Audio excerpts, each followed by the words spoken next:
go. We're going to have an episode of the Politics Barn. I am your host, Eric Arnold here. This is my studio, the Politics Barn. Where are we? Afternoon of Thursday, September 5th. So where are we at here? At the top of the show here. Also cross-posted at the same time as this episode, we're going to post a pre-NFL episode. I know you've been wanting this one, Peter C., so you may not see it before the very first game, which happens in a mere number of hours. But you'll still have it, so you can look up there and see what I think. I guess you're a Ravens fan, or you were a Dolphin fan, I think. Hell, I don't know. I honestly don't remember. So there's that. Politics. Let's try to make an episode under an hour here. Where are we at? I haven't posted or made any episodes in a while because I don't lie to you people. So I don't want to come out here and depress you and go, yeah, I'm not liking where we're at. And for the last week or so, I haven't really cared for where we've been. The unrelenting, slavish, Pravda, Soviet Union press coverage of Kamala Harris, who I guess, if you are dumb enough to believe the American press, is a combination of I guess Joan of Arc and Princess Diana, that we might as well just simply give all our possessions to her, and she is so wise and benevolent that she will manage that for us, and our lives will become magnificent. We all will have joy. I'm being as sarcastic and cynical as I know how to be. Yet that is literally their theme of their campaign. Joy. This is not, we're not electing you to be the head of the first grade, for Christ's sake. You actually have to do work to be the president of the United States, or perhaps I should say, to be a good president of the United States. So, joy is not a platform for being president. It's not hey, I'm all for joy. What's your platform? Well, I'm all for joy. Well, I guess I could just drink beer all day long and be joyful. And even that's not joyful, because eventually you get drunk and then you sober up and you're hungover, and that's not joyful at all. So that's been depressing. I won't lie. It's like, God damn, is there no limit to the stupidity and ignorance of the American population? Maybe there is, and I think I have mentioned this, that I was hopeful that the Democrat National Convention would be the pinnacle of her popularity, that at that point, they can't go any higher. She has to, at some point now, be exposed. She has to tell people what she's going to run on. Doesn't she?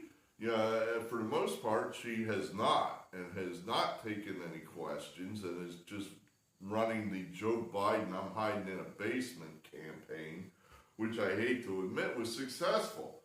So, this is not good, right? Well, maybe not. Maybe I'm right, and she has hit the peak and is now starting to come back down.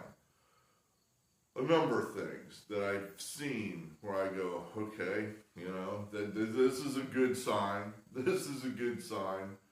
She did the CNN interview. That was a week ago. And you're saying, well, that was a zero. She didn't really get more popular because she did that. It didn't really hurt her. I don't know. I do think it hurt her. No one's ever going to admit to that. But it's the most softball interview you could possibly get tossed to you. It's recorded, so I think even the most ignorant voters subconsciously see things in the back of their head. I wonder what they didn't show us. What did they cut out of this relatively short interview, which was probably double the length of the actual interview, and they just chopped out, okay, she cackled there, cut that out. No, we can't have that one. And remember, if in case I keep saying this, but I guess repetition is the key to retention.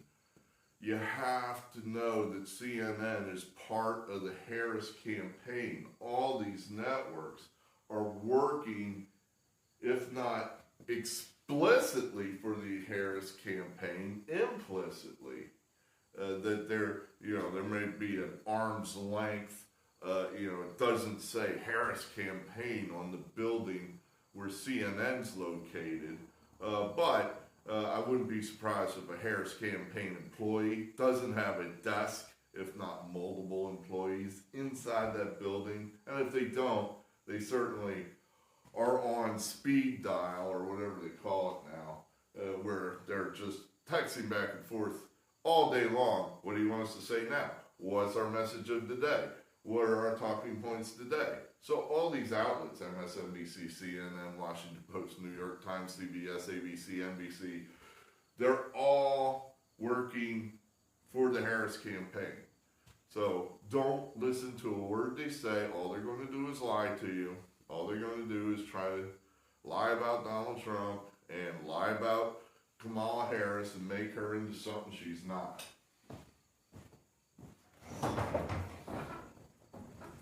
So she goes on to CNN, or I should say the DNC interview, and she does badly. But she's in an impossible situation, really. One, she can't speak off the top of her head. She's not good at it. She's just not good at being able to distill an idea down to something simple for the voter to understand. And then two, she's trying to say things she doesn't believe. So that makes things much harder. I mean, if I told you, okay, you need to talk to an audience of 10 people and you need to explain why your favorite football team is great, which you believe. You think you're like my idiot brother. If I said, stand there and tell 10 people why the Philadelphia Eagles are great, he could do it. He could do it in a short amount of words. He could do it in a lot of amount of words. Just how much time do you give him? He would do it, and it would be pretty good. Now, if I told him, tell me why Dallas is better than the Eagles, he would go, no, you got to do it. You've got to do it. You have to say these words, even if you don't believe it, and you got to make them people believe it. He would do it and it would suck. He would just be like, because he doesn't believe it. He thinks the Eagles are way better than the Cowboys. And for forcing him to lie about it, he's just like, so that's Kamala's problem. She's got to sit there and tell the country that she doesn't believe in banning fracking, that she thinks fracking's okay. Well, she thinks the opposite. She wants to ban fracking. It couldn't be any more clear. She reverts back to, I guess, a debate she did as vice president candidate in 20, where she never did come off her position. She referred to Joe Biden's position, said Joe Biden is not going to ban fracking. That didn't do anything, dear. You're the one that went out there and said, I'm all in favor of banning fracking. You just mentioned that your boss at that time didn't want to ban fracking. You do, and you've never come off that position. So, she's trying to put one over on particularly the voters of Pennsylvania. That's where we're at here in the politics barn. We're in PA, and she's trying to fool us into thinking that she's all okay with us getting our own energy out of the ground. Now, of course, they won't ban fracking per se. They'll just make it impossible to do it and make a profit. It's basically the same thing, but then they'll lie to you again and say, well, we didn't ban it. Okay, technically that's true. It's just so expensive to do it because of your idiotic regulations that we can't do it. So, in effect, that is a ban. Well, we didn't ban it. Yeah, you just made it impossible for us to do it. I see. You're the truth teller. Yeah, bullshit. So that's what'll happen. We're trying to get that across to people that these middle of the road, there's just a handful of people out there that are going to decide this election. And it's frustrating because, you don't know what their button is that you need to say something to them to get them to come over to your side. It's like, yeah, what does that mean? Why is fracking good? Well, because everything costs less. Because it's cheap energy. And energy goes throughout the economy. Everything uses energy. Everything. Farming, transportation, manufacturing. Everything. So you get cheaper energy, that lowers your costs, the cost of making stuff, the cost of making food, the cost of trucking at places, the cost of manufacturing stuff, everything goes down, and then you can charge less to the consumer. And God knows things cost a lot right now for the consumer. So that's why fracking is good. She's against it. She's absolutely against it. She wants to lie to you. The border. I mean, Jesus Christ. She's trying to get people to believe that they want to shut the border, despite the fact there's a 20, 30, 40-year history of Democrats wanting a wide open border. But now she's trying to convince you that, you remember incorrectly. We've always wanted to close the border. And you just pray to God that nobody's dumb enough to believe that. But, so, these are where she does not speak authoritatively on these issues because she's lying. Because she cannot, come on. Can you give me 3 reasons why a closed border is good for the United States? Well, she can't because she doesn't believe in that position. She believes in a wide open border. She just doesn't want you to know that. So, the fact that she did this interview at all is what I find good. In other words, were her poll numbers so sparkling, so unbeatable? They would never have done this interview. They would have just sat in that room by themselves and said, we're up 10 points. We are up 10 points right now, just giving these dumb people, frankly, hope and joy. And they're playing it. They just love the brat, love the optimism, love the whatever. This is just incredible. Well, let's just give them more. Let's have more dancers, more singing. We'll just give them a big show for the next 70 days. Apparently, these people do not care at all about anything. And we're going to win. We just got to make sure we don't step in it and say something that might offend these people. We're for everything. You want clean windmills, environment with no smoke, no smog, we're for that. You want low prices, we're for that. You want free drugs, we're for that. We're for everything. We are for everything, for everybody. It was a work, but it wasn't working, and that's why she was forced into that interview, because her numbers aren't showing that she's that popular, and they're worried about it. They're like, holy shit, we should be up way more than we are. I know, we'll do a real softball interview. Let's not, can't do a cannonball here off the high dive. Let's just wade in here with the softest of soft interviews. How much damage could it possibly do?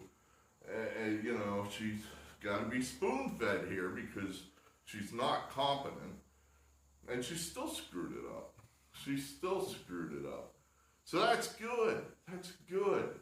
Here this debate's coming up, and she was making noise like she was going to drop out.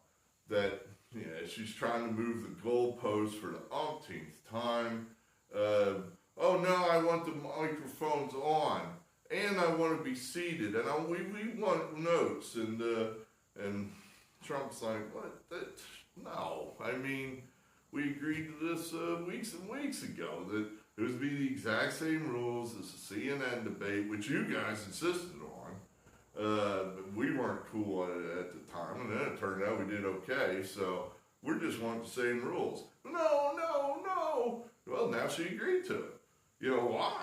You know, in other words, if she was way ahead in the polls, she just would have said, they're afraid. They're so terrified to debate me that I won't go unless I get exactly these rules because I don't have to, and that's the way that is. And then Trump probably would have had to accept those rules because he's desperate to smoke her out and make her speak to the American people.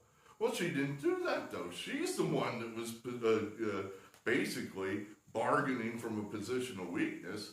She's the one that's starting to say, geez, maybe I need to speak to the American people to win this. And at some core level of Kamala Harris, she has to have that narcissistic idea that I am great. I mean, you know, you're running for the president of the United States. You better have some self-confidence, and I'm sure she does. And I'm sure, despite what her handlers are telling her, hey, Kamala, less is more. You know, the less you speak, the more people like you. Well, but they love me. They want to hear from me. They want to talk about me being unburdened by whatever the hell. And their handlers are like, about that, you know, just maybe less is more, Kamala. And so I'm thinking she's kind of now just itching to just get out there and, you know, own her greatness, you know, the greatness of Kamala, and just get out there and be who she's destined to be. And our handlers are going, oh man, shut up, just shut up. So I'm thinking this is starting to come our way. A couple polls. The polls, I have not, you know, there's been a few. There have been some bad polls, but I am not worried about those bad polls because they're junk, they're crap, they're obvious leftist polls. CNN came out with a bunch of them this week for the battleground states, and of course they showed Harris lead in just about every battleground state, but it doesn't matter because the CNN poll is complete and utter garbage. What's your proof of that? You're just a reactionary right-winger who just makes shit up. Well, here's my thought on why the CNN poll is garbage, and it's not because we know CNN is a leftist organization. Their polls have a history of leaning left. In 2020, you looked at the CNN polls, and they were, I would say 7-8 points skewed to Biden. You know, when you compared what they said was going to happen, in other words, here's our poll, and this is where we see Biden, and this is where we see Trump. Taken right before the election. That's our prediction. And then the real answer came out, and it was like 8 points skewed towards Biden. And they had overestimated Biden's strength by 8 points. That's a lot. That's worthless. That's so much it's worthless. Your poll is worthless. In 2016, they did the same thing. So the CNN, I think I could, and you know, if you're saying, well, maybe they changed their methodology since then. I doubt it. Have you watched CNN? Do you have any experience with these people? They're not changing anything. They just hired back one of their most disgusting Marxist mouthpieces, this Brian Stetler. So they're not changing a thing. They're exactly like they've always been, and I'm sure their methodology is the same as it's always been. So if you throw in the CNN bias to that poll, it's actually good news for Trump. I just don't trust it because I think it's just so flawed. It's just junk data. You can't take anything out of it. You can't make any reliable conclusions out of the CNN data. There was another one out that's junk. I think it's called Economist YouGov. Same deal. I mean, there's bias to the Democrats based on the 20 and 16 election. Again, it's 7-8 points. It's useless. It's such a skewed poll. It doesn't matter. And this is what I said was going to happen, is that the outlets that have no shame, like CNN, yeah, they're running out there with their poll going, hey, Harris, she's winning easy. This is great, because they have no shame, they have no integrity, and they have no record to protect. Now, some of these polling outfits that are attached to major media outlets have a little bit more of a less obvious bias. One of the Democrat pollsters is named Nate Silver. Nate Silver ranks the Washington Post ABC poll as reliable. I don't think Nate Silver or the Washington Post ABC poll is reliable, but it's not as obvious rank garbage as CNN. Well, they haven't come out with anything, and I think that's because they don't like the results they're getting. They're like, well, shit, this shows that Harris is either tied or up a point. Hell, some of our indications are that Trump might actually be up a point or two. We can't come out with that. So I think the garbage polls are coming out there trying to depress us, saying, oh, we can't win. Let's not try. No point in donating money to Donald Trump. A few other local polls not controlled by the national media, but, you know, like your local colleges do polls on their state. That's pretty common. Or you may have a local media outlet. So here's two of them that came out this week. East Carolina University, that's North Carolina. They've got Trump up 1 in North Carolina. And if you're saying, well, that's not much. We won North Carolina. We only won it by like a point, so that's bad. Well, remember, East Carolina, academia skews towards the Democrats. So add 3 to that, and that's about what the historic East Carolina bias is. And, you know, that's Trump up 4. That's not bad. That means he's gained a couple points from where we were in 2020, which feels about right to me. Trump should outperform what he did in 20. For all sorts of reasons, but he should outperform what he did in 2020. Ballot harvesting was new. The Republicans weren't doing it. Now that to some degree we are going to be doing that. We'll never match the machine that the Democrats have set up, but we should be able to somewhat narrow their advantage there. They're the unpopular incumbent at this point, so I think they've got a record and it's not good, so that should help Trump.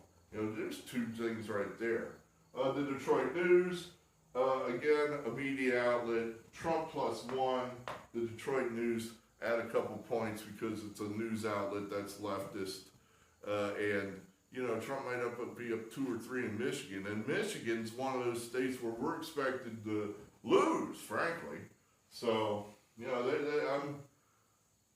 now one came out today I wasn't as excited about, from Emerson, and Emerson was pretty close in the 20 cycle. Their last national poll had Biden up 5.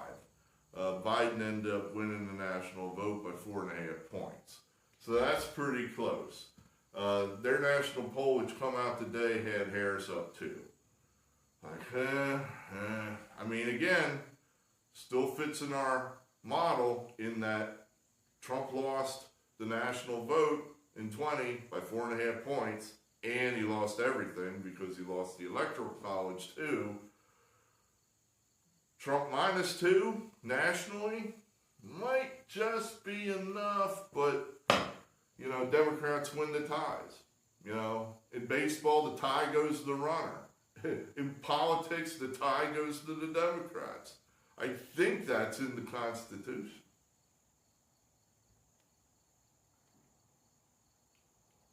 I'm kidding, of course.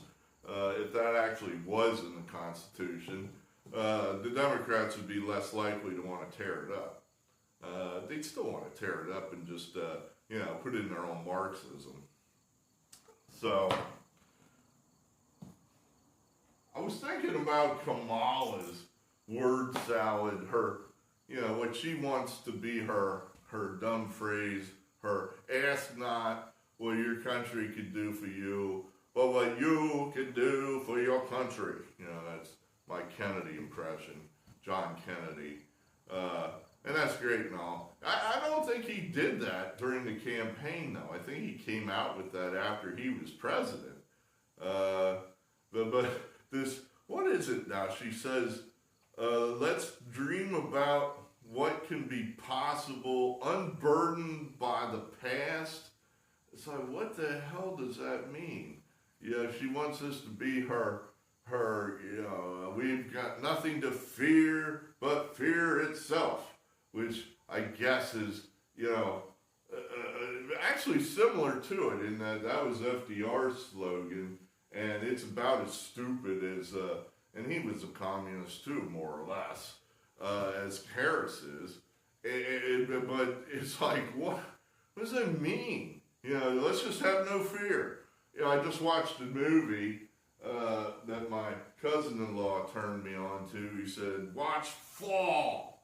Where these two girls, these two, 20-something daredevils decide to climb this giant TV tower in the middle of nowhere in the American Southwest. This abandoned TV tower that's like 2,000 feet tall. And it's just like this just ridiculous, stupid stunt that they're doing that's incredibly dangerous. But the only thing we have to fear is fear itself. Well, then as it turns out, actually what you have to fear is falling. And that does actually happen. So, it's not true. The only thing we have to fear is fear itself. I mean, sometimes fear is good. Hey, why don't I stick my face in the fan? I've got nothing to fear but fear itself. Well, there's a reason people don't run around sticking their face in the fan. But back to Harris. Unburdened by the past. Sometimes the past is good, and in our case, I would say America has been better. Our past has been, if you put it on a good-bad line, oh my God. I didn't go to Kutztown State Teachers College. Bad. Good. We're on the good side. Our past is on the good side. Has things happened in the American past that have been bad? Of course. Slavery being at the top of the list. But I would still put America's history up against any other any country in the world, civilized or otherwise. And so I don't know, I want to be unburdened by the past. Our past is good. Personally, I like my past. What do you want me to forget my parents? My parents were good. They were good to me. They gave me things that were good. They taught me good values. They made me a good person. You want me to forget that? I want to be unburdened by that? I don't want to be unburdened by that. Hell, it reminds me of a Star Trek episode where I forget, it was one of those where the Enterprise crew is being dropped into one of those situations where the godlike figure is going to make them utopia. All they have to do is just, give themselves over to the godlike creature and just let him do whatever. And the godlike, wasn't that Star Trek 4 or 5? Maybe 5. And that's the one nobody remembers. But the godlike creature's like telling Kirk, just give me your pain. Give me your pain. And Kirk's like, no, I like my pain. I want my pain. Yeah, I want my past. How do you know what's good or bad? How do you have any experience if you just forget the past? But really, when you think about it, it's the perfect slogan for a communist. Forget what communist is. Forget that we've actually tried communism and it doesn't work. It's been tried in France in the late 1700s, tried in Russia, tried in Eastern Europe, tried in Cuba, Venezuela, Cambodia, etc., etc. It's never worked anywhere. I would argue the people in China right now would say, hey, it's not working here, don't forget us. So, and she wants us to forget all that. We want to be unburdened by that all happened. We just don't be burdened by people that remember this type of stuff. It's going to work this time. The fact that the government will be in charge of everything and make all the decisions for you because we know best. I mean, you think about that. You're letting somebody like Kamala Harris, who is so cowardly, is so unconfident, is so dumb, that she can't even talk to the American people. This non-entity, this zero, this cipher, you're going to put her in charge of all our lives, all our daily decisions. You're just going to hand over all your rights and freedoms to her and the people that she picks to help her run the world. Well, that's about the damn dumbest thing I've ever heard in my life. And I wish I had a say in it. So, I'll cast my vote for no, I'm not down with that. I do not want Kamala Harris in charge of anything, especially as it pertains to me. See, Donald Trump, he doesn't want to run the world. He just wants to run the United States. He's already done it. I think it was a pretty successful 4-year term. The world didn't end. We had low prices. We ended up not involved in, how many brush fire wars are we involved in right now? At least two, either one of which could escalate dramatically at any moment. I think we're looking okay right now. I do. The debate, that's going to be hugely important. Trump has to do well. I think he will do okay. It's going to be tough. It is, because she's going to have the questions. Make no mistake about that. She will have the questions in advance. So Trump's just got to distill his answers down to simple things. I was president. I was pretty good. And really, my values haven't changed either. Like, she's lying, hers haven't changed. And, well, actually, she probably is telling the truth there, is that her values haven't changed, but her policies have. Well, what she's lying is, of course, her policies haven't changed either, just like her values. Trump's just got to say, border, energy, tax cuts, that's about it. I mean, I'm missing a key one there. Oh yeah, the chronic food thing for the Kennedy people, which I've actually come around to thinking I want to hear more about this. I do think they're on to something there. So, we're out of time. I'm going to make another video at some point, probably pre-debate, maybe pre-debate. There's so much more to talk about. I mean, the sentencing is coming up. I mean, that's one of those things that's just there, and we're pretending it's not. And it's just something so big that we're just kind of pretending it's like, all right, let's just set that aside, because the idea of putting a candidate for president 6 weeks before the election in prison is just so anti-American, so totalitarian. Are we going to just sit there and let this happen and let the totalitarians win? That makes me nervous. But we'll talk about that in another episode. Let's get geared up for NFL. That's next. Eric Arnold, I believe in free speech. Free speech. That's the most important thing that's on the ballot in this election, and nobody gives a shit.